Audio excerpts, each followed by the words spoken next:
Everyone, কেমন আছো তোমরা সবাই? আশা করছি বেশ ভালো আছো, আর আমিও বেশ ভালো আছি। তো এটা ছিল আমার স্বাদের দিন, আমার 7 মাসের স্বাদের দিন, আমার স্বপ্ন পূরণের একটা দিন। প্রতিটা মেয়ের কাছেই অনেকটা আশা, অনেকটা স্বপ্ন নিয়ে এই দিনটা থাকে।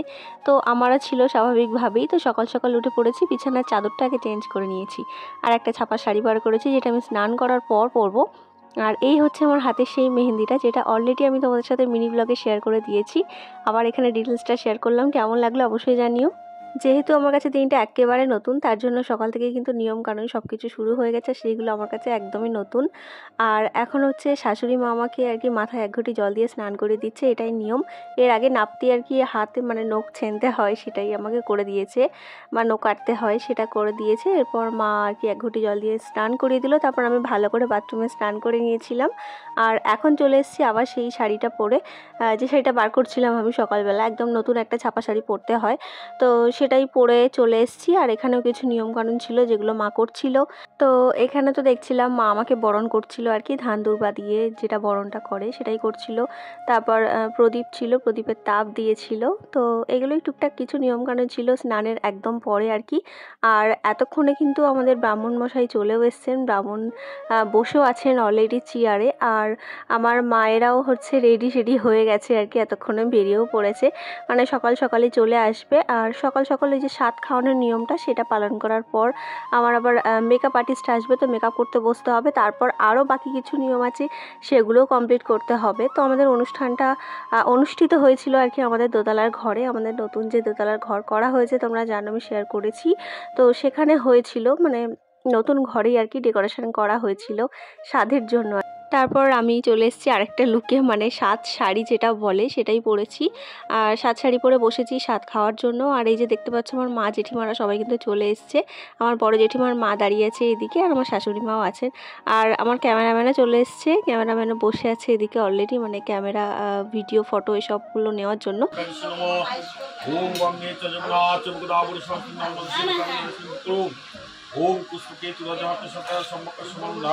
আর এই যে এনার কথা আর কি বলবো, এনাকে পাওয়া তো আজকে একটু বেশি মুশকিল হয়ে গেছিলো।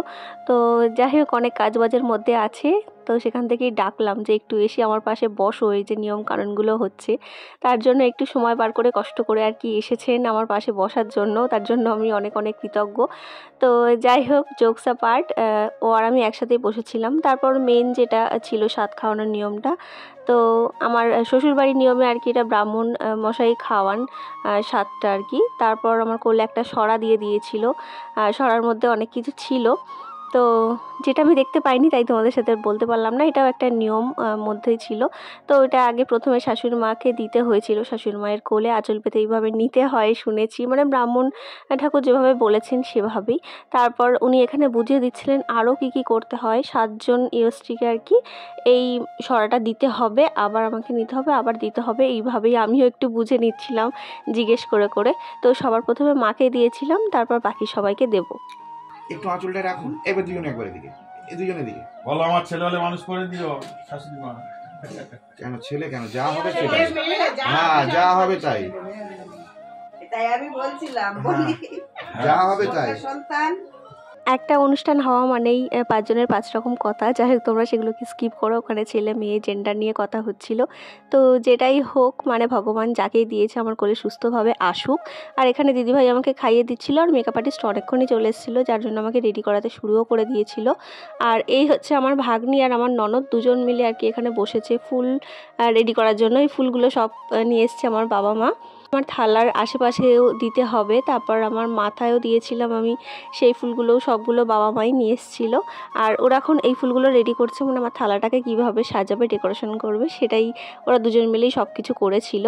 আর এখানে দেখো আমার ফেসের মেকআপ কিন্তু অলরেডি ডান।